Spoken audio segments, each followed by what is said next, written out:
Hello, everyone. My name is Brandon Whitaker. I'm a recent master's graduate from Middle Tennessee State University, and today I'll be presenting on There's Enchantment in the Light, an EcoGothic study of lighthouses in video games. Before I begin, I'd like to thank the Haunted Shores Symposium for allowing me to present this paper. And as for any viewers, this is still a work in progress, so any recommendation, feedback, or questions are always welcome. Why the lighthouse?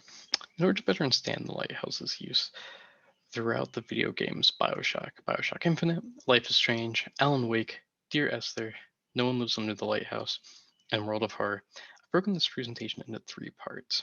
One, the lighthouse's landmark. Two, the lighthouse's safe haven. And three, the lighthouse as a Gothic location. Beginning with the first, lighthouse's landmark.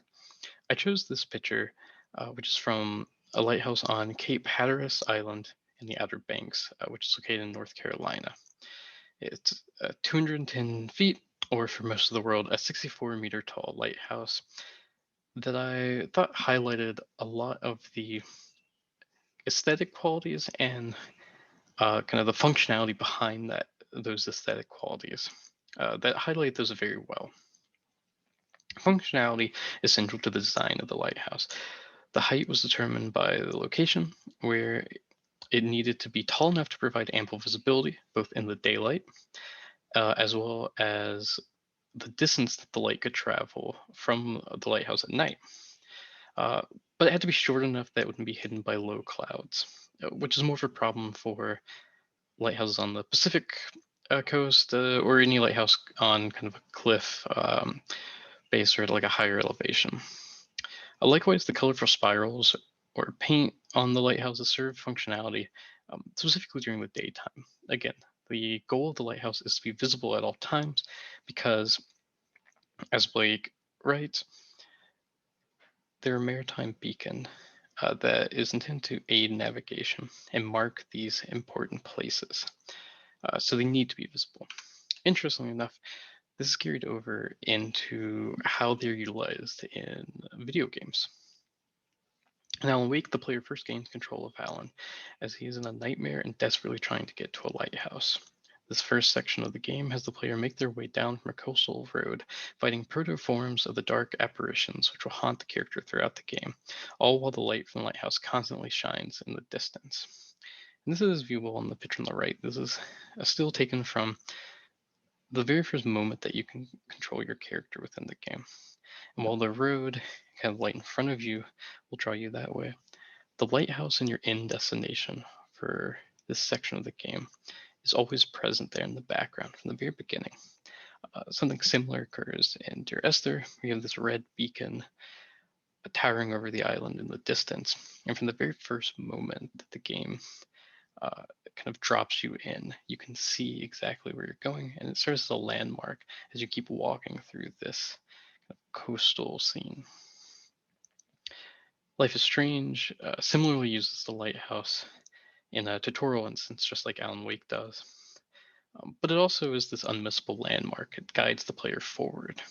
And it keeps with this long standing tradition as the lighthouse as a source of guidance, albeit usually one that's meant to be steered away from. But in these games, it's often the lighthouse becomes a place of safe haven. And video games are not always known for their finesse. Thus, the inclusion or focus on the lighthouse can sometimes be quite on the nose.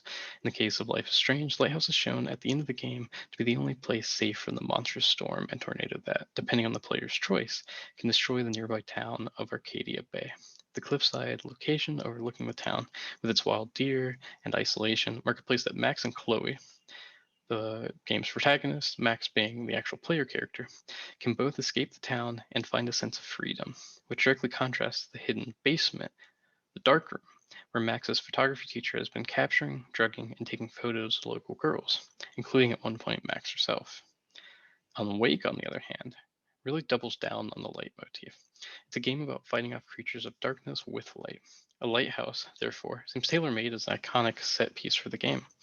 This becomes even more literal in the game's final DLC, downloadable content, a chapter titled The Writer, which serves as the game's final epilogue. At the end of the base game, Alan saves his wife, who, I'm required to add, is afraid of the dark. Again, it's quite blunt with its symbolism and metaphors. To save his wife, Alan must remain trapped in this other realm called the Dark Place.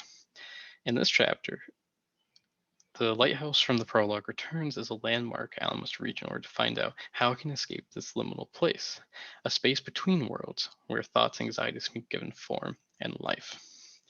Now, here on the PowerPoint slide, on the right, you can see from Life is Strange exposed images of both the lighthouse and then this dark room, this underground dark room. And then you have Alan Wake, who, in all the promotional materials, basically anytime you see him, it's with his signature weapon, a flashlight. Lighthouses themselves exist in a liminal space. They find themselves commonly located on coastlines or islands, in either case, the sole structure amongst the wilderness. I've worked with the cabin horror genre before, and I can't help but notice some similarities between the lone cabin surrounded by a dangerous forest and the lighthouse's silhouette against the waves.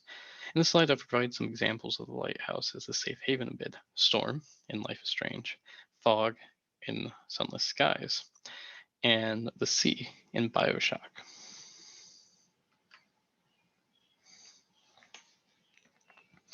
As I continued to look into the use of lighthouses within video games, I began to see more similarities between the cabin and the lighthouse, specifically in how they each represent place, space given meaning, among the expansive wilderness, space around them. As shown on the previous slide, in part because of their frontier-like existence, both the cabin and the lighthouse serve as a location of refuge against harsh environments and supernatural threats, many times the only refuge available. However, this apparent safety can be misleading. As Parker notes in reference to human-made structures in the forest, quote, the human-made structures that do exist in the expanse of the forest are overwhelmed and infected by the outside. They lose their security as they rot, disintegrate, or literally blow away, and are revealed as merely a part of the territory of the monster, end quote. In cabin horror films, even as the cabin's safety is eroded, still characters will return to it. Among the wilderness, there's no safe refuge except for the cabin, and so even as it fells them, time and time again, they have no choice but to return and place their faith within this human-made structure, within the only place they have left to them. Similarly, in No One Under the Lighthouse, no matter how many strange events occur, no matter how many times a horrifying insect monster chases you, as shown in this image on the right, you still return to the lighthouse to keep the lights going. There's no alternative. There's no other safe location to be. In fact, in this instance, when the insect monster is chasing you, you run to the lighthouse. That's how you get away. The wilderness and the dangerous creatures it hides are able to infiltrate and seep into these structures and those that tend to them, which naturally leads to my final point, which is the lighthouse as a Gothic location. Packham writes that the coast in Gothic fiction tests the limits of the South, exposing it to the hostile and potentially fatal forces of a volatile environment and foreign or alien beings. Monstrous creatures populate a shoreline that is symbolically and culturally at the intersection of two worlds, one known and familiar, the other unknown and uninhabitable, or at least undesirable, end quote. I would argue that the lighthouse is undeniably a proponent of the coastal Gothic. Just like the shoreline, the lighthouse resides at this liminal location between land and sea, between human and wilderness, between safety and death.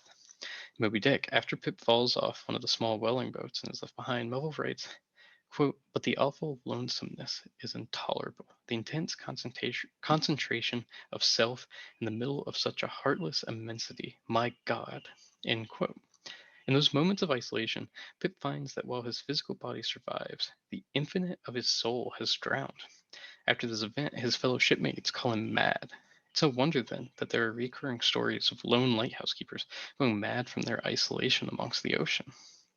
Edgar's The Lighthouse draws from this scenario, as is the game No One Lives Under the Lighthouse.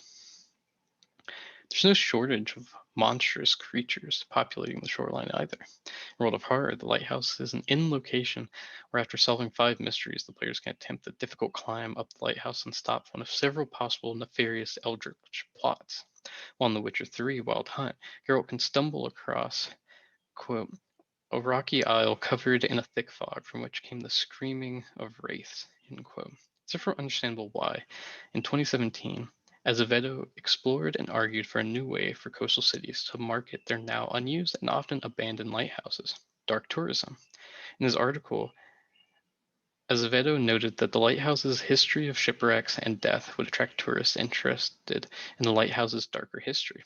Fittingly, as hopefully my presentation has proved, video game developers have likewise been drawn in by the lighthouse's use as a landmark for level design and as a liminal space of both safety and life, as well as death and madness.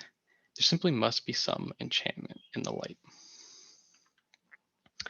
Thank you for watching, and I hope you enjoyed my presentation.